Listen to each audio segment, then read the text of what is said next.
larger goods, for example, as a step toward not resting in one particular good, but only because God has made it a law of nature that certain types of desire, which we can form by our power to rest or not rest in particular goods, are always followed by certain types of awareness. It is not Malebranche's view that our will, in its freedom, makes a decision by doing something that causes the decision. No, the decision itself, if that's the right word for it, is the only thing that our will does in exercising its freedom. It is not something that the will does by doing something else. In scholastic terminology, it is an elicited rather than a commanded act of the will, and commanded acts of our will succeed only by the efficacy of God's action. What Malebranche thinks God has given us power to control by our indeterminist free will is very limited indeed. It certainly does not extend, for instance, to the shaping of our own this-worldly life projects. That's okay with Malebranche. He thinks that the limited directing of our loves that he ascribes to our free will is enough to justify the claim that we are to blame for our sins and God is not. And that seems to be what Malebranche really cares about in the matter. That's very Augustinian too. So long as that conclusion holds, Malebranche, like Molina and Suarez, the archetypal Jesuit champions of indeterministic freedom, is more than content to regard God as totally controlling. Can Malebranche offer any explanation of our free acts of will? Nothing in our mind or anywhere else can be a true cause of those acts in the sense that Malebranche defines in the search after truth. For such a cause must necessitate its effect. But Malebranche holds that nothing necessitates our free choices. Like God's free choice to create a world, they have no true cause in the sense defined. No doubt we could speak of a power of free choice as a cause in some other sense of the choices that are made. Indeed, Malebranche must regard God's power of free choice as, together with God's omnipotence, the deepest source of the created universe. But a power of free choice will be neither a true cause nor an occasional cause in the senses defined by Malebranche in 1674. So is Malebranche's account of free will inconsistent with his occasionalism in this first development of it? It is perfectly consistent with Malebranche's doctrine that acts or states of any created thing are never true causes, but are at most occasional causes of anything, in the sense that nothing distinct from themselves ever follows necessarily from them alone. That is the aspect of his occasionalism that is most fully and clearly developed in Malebranche's works of 1674 to 81.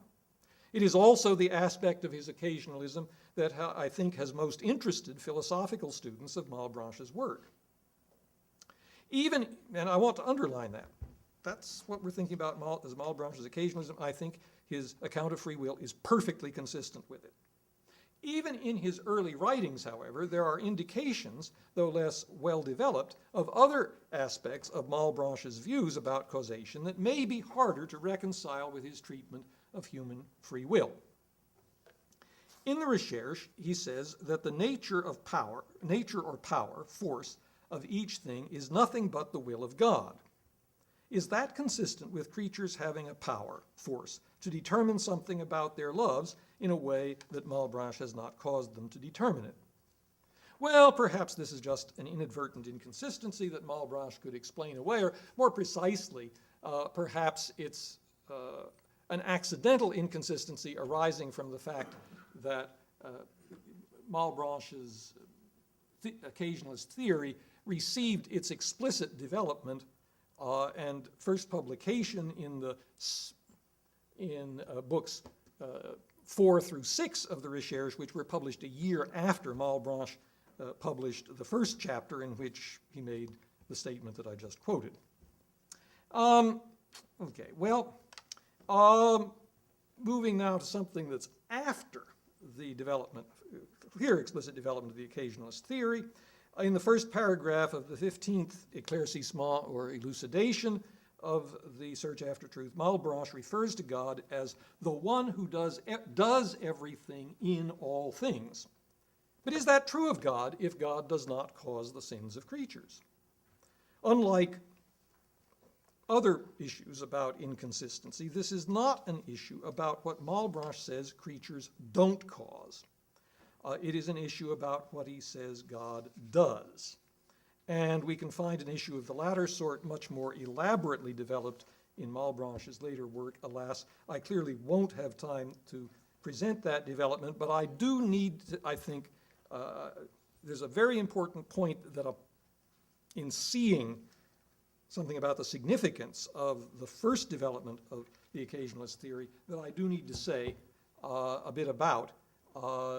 And it's a point also about what motivates the major shift in Malebranche's grounds for accepting occasionalism. By 1683, when he published his Christian and Metaphysical Meditations, Malebranche came to think that we do not, in fact, perceive the necessary connection between God's volitions and their effects, but only between the doctrine of divine omnipotence and the claim that God's volitions are efficacious. For he says in the work that I just cited, even if you believe that God does what he wills, it is not that you see clearly that there is a necessary connection between the will of God and the effects, since you do not even know what the will of God is. And I don't think he means you don't even know which things God wills. You don't know the nature of the will of God. But what is evident is that God would not be omnipotent if his unconditional volitions remained inefficacious. Here, if not earlier, it is clear to Malebranche and made clear to his readers that the necessity he believes is essential to causal connection is something other or more than conceptual necessity or conceptual containment. Malebranche does not claim to understand the nature of that other sort of necessity.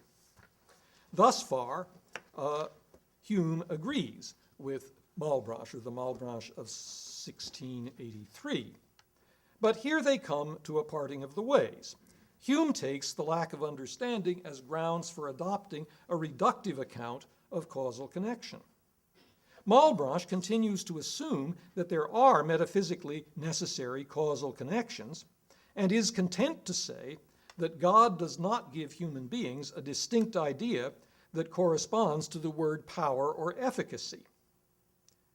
Is this wisdom on Malebranche's part, or laziness, or unphilosophical failure to savor a good problem as Hume would have savored it?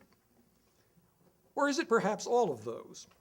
That's a question of obvious interest and importance, but I won't try to answer it here. I don't have time, for one thing.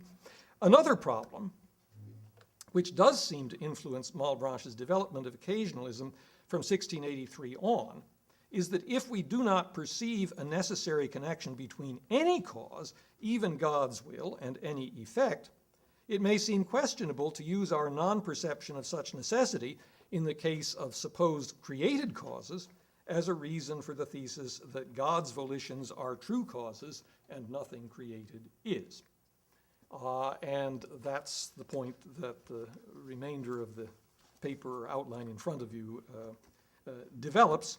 But I think I need to stop at this point and I hope that I've said enough to have something to discuss.